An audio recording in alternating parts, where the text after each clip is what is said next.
Hello, this is Faith, but I am no longer actually at the House Fraud Homestead. A lot has changed, to say the least, since I recorded last in February, and some folks were asking for an update. So I would like to provide that.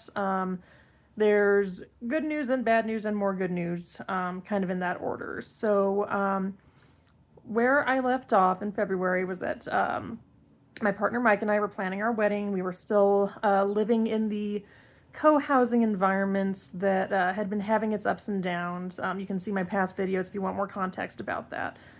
So let's start with the wedding. Maybe I'll do my own longer form wedding debrief on that if anyone's interested on the kind of lessons learned from planning a wedding and all that. But short answer is it was beautiful. Nothing went according to plan, but it was still far and away the happiest day of my life.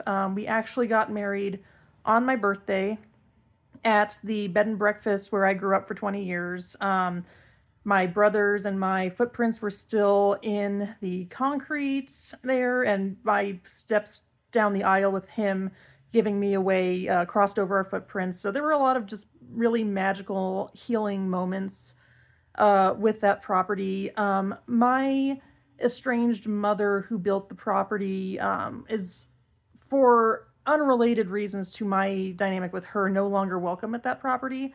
So it became this sort of reclaiming my homeland experience where the new owners were absolutely lovely to me, treated me like royalty.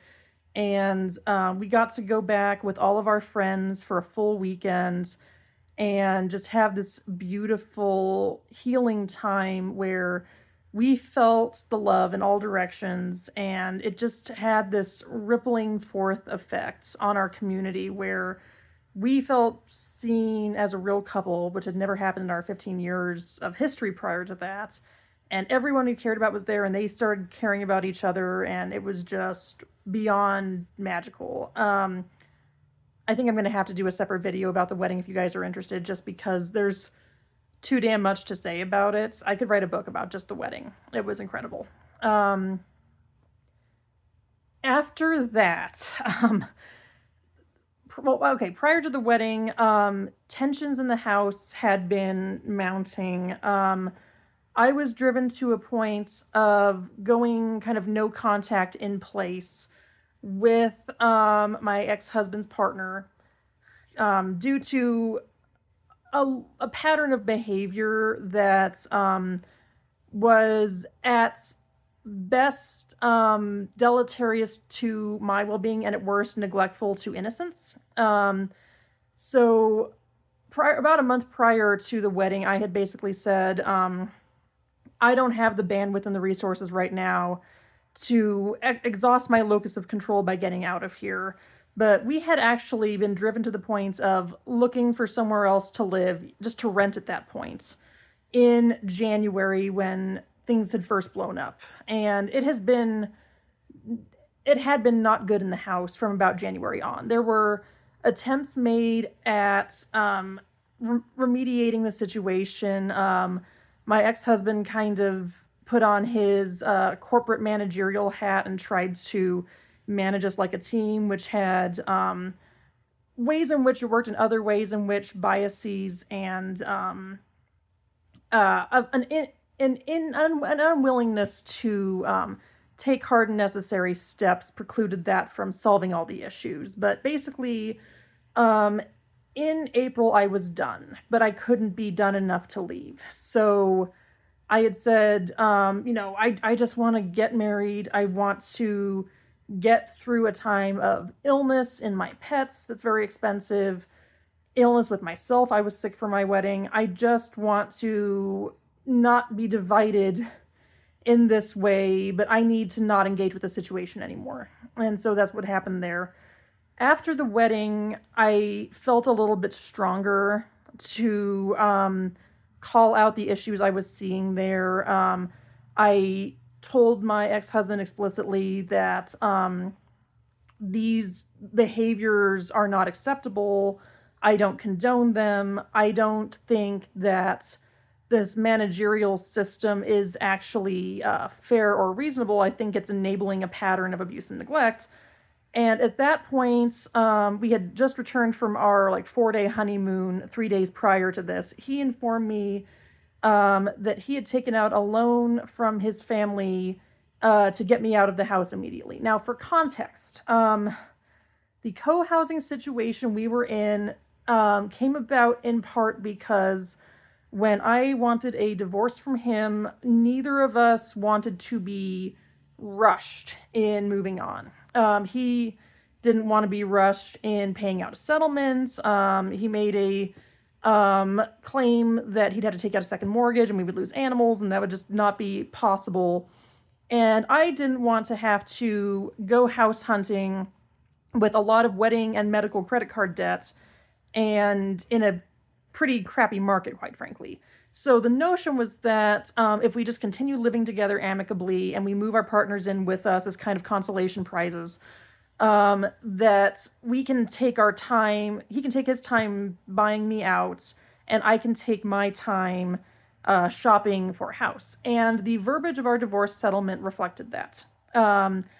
The verbiage was that he had 7 years to pay me out the full amount, and that whenever he happened to pay out half of that amount, I would sign the quitclaim deed on the house. So basically, what happened was the timeline of events precipitated in a way that I had not seen coming. And he had the money to get me out of the house before I was ready to move, fundamentally. And that was the solution in lieu of addressing the deleterious behaviors in the house. It became framed that I was the whole problem, and that was the narrative that he and his partner were left with by that point. There's a whole lot more I could say about that and probably will in a separate video, but the TLDR is that I have been the scapegoat for a lot of what was wrong in the house. I was no longer welcome in my own house, and my brand new husband and I, on very short notice, had to scramble to find a new living situation. Now, we got very lucky, and I think the community that we rallied around us from the wedding and the fact that it happened in such short succession after that helped us out a lot, because one of my good friends, her husband turns out to be a realtor, and his their friends happen to be selling their house, which is an adorable 1909 Victorian, technically Edwardian, I know, but looks Victorian, downtown. And right after we scrambled and got pre-qualified, it came into our price range. Now, I will say my ex's family has been good to us. The loan, they were able to pay out the full amount of my settlements, give my ex a loan for the full amount of my settlement so that we could afford to buy and not just rent, which I'm very, very grateful for. So basically, we got married May 25th. We got effectively kicked out of the house, at least in sentiments, about a week after that. And we closed on and moved into our house 10 days ago. I will say, even though it was not how I thought it would go, how I wanted it to go, how a just world would have it go in my mind, we are exactly where we need to be here. My husband and I are very happy together. We have a wonderful community around us and are in the closest thing to our dream house that we can afford. It's really beautiful. It's in a great community. There's already been a lot of lovely magical things happening down here. And I want to be able to share more about this new life I find myself in that is very blessed and very happy. But I would be remiss if I were to skim over the lessons I learned from this situation, because I feel a duty of responsibility to the 300 something people who are watching my life blow up to warn against some of the behaviors that I did that put me at risk and put my resources at risk. And I have paid the price for that. And my hope is that if I share enough information to help you guys guard yourselves against similar mistakes, that maybe I was the only one who had to learn them this way. So my husband and I are actually thinking about making a video together about our experience identifying red flags and how this situation got as bad as it did, and what we could have maybe done differently. But for the purposes of this brief overview update video, I will just say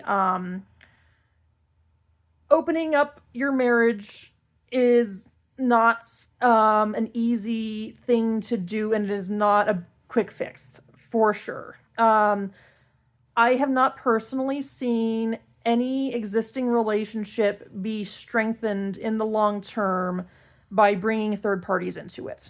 I was already, pretty done in that respect, but it is painful to me that by opening our home up to a person with interests outside of the common good, the relationship with my ex-husband was no longer amicable. I lost a lot of what I had built there, and saw it fundamentally desecrated before I left. And that was a huge grief and heartbreak for me. And for a long time, I didn't feel good moving on from that situation because I had made the property and the animals a promise that I would take care of them.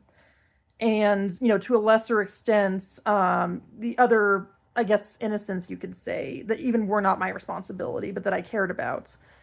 And I had my fingers pried off those responsibilities one by force. And I had to grieve that.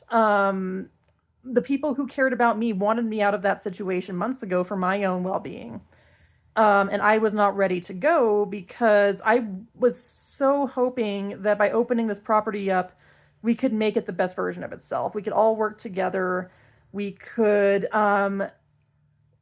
fill in the gaps where I just was not enough to keep the place going by myself. And by the time I left, it had been reduced to what looks like Section 8 housing. For no good reason other than that was this particular party's comfort level. So I have been trying to sit with this and process this and heal from the injustice of this without creating a bad look on me or my new family or putting us at risk. And the perverse thing about these kind of situations that I have been groomed to over repeated patterns of getting involved with people like this is that they will make it out to be a very bad social look for you to be forthright and honest about their deleterious behavior. And so the pattern you fall into is remaining silent about it so that you don't look dramatic, you don't look like you're the opposing party, especially when there's an active narrative that you're the whole problem. And you end up setting up other people to make the same mistake you did. And I have done that in the past with other less harmful people, and this particular person I just feel is too dangerous to not put those same warnings out. I never thought this could happen. I thought I was sharing with someone in need that which I didn't deserve and, could no longer sustain by myself. And I watched for a year as my hard work was not only desecrated, but appropriated. So that is something I'm trying to heal from in this new environment. I'm grateful, very, very grateful to have a new environment, to just detox from that whole situation. But I do feel like I can't just move on and start this new life without at least sharing the takeaways and the lessons with those who might benefit from them. I believed the whole time that we all came together for a reason, and I believe that reason is to make me savvier and more discerning with my generosity. So I hope to extend that to you guys. I'm learning the hard way as well the merits of privacy, the merits of discretion, discernment. I grew a ton from this situation, if I do say so myself. And I am grateful for those lessons and for the fortification it gave me. But I'm a little rattled. I'm learning not to expose myself in the interest of transparency in the ways that I used to. Um, I'm learning who I can trust with what and how to not talk myself down from the behaviors that weed out people who would do me harm because they feel mean and ungenerous and not nice. So those are all things I'm still trying to synthesize and still making sense of for myself. But the TLDR of this whole thing is my new husband and I are very happy. The cats, thank God, are healing and doing better. We had some really scary health issues where I thought at a couple points that they weren't going to make it because they were just deteriorating so much in that environment. They are rallying here, and I'm very, very grateful for that. I'm healing corporeally as well. That environment had made me very sick to a point where I was not driving for some time, and that I've recovered from that. But I'm trying to find the mature and forthright way to discuss a bad situation that I did have some agency in and I did learn a lot from without giving bad actors more ammunition, if that makes sense. So that's what I'll share today. Um, Thanks for sticking around for the ride. I'm hoping it's all up from here.